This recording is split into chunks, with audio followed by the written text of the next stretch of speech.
Hi everyone, welcome back to this channel. In this video, I will show you a quick and easy way to fast travel using the bus feature in Heartopia.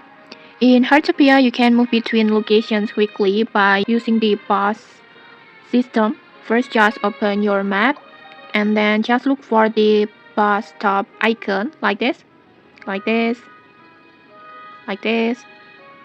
Just look for the icon. And then next, just go to the bus stops that closest to your current locations like this. And then once you arrive, just tap on the bus icon, this one. And then after that, just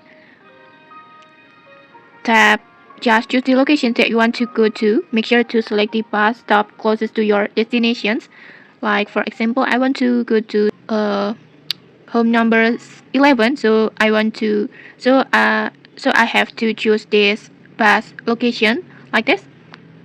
And then to use this bus, you will need to pay 200 coins or 200 gold. So just confirm it to use it like this. And then you will instantly travel to that locations. And then now you can save time and travel across Heartopia much easier.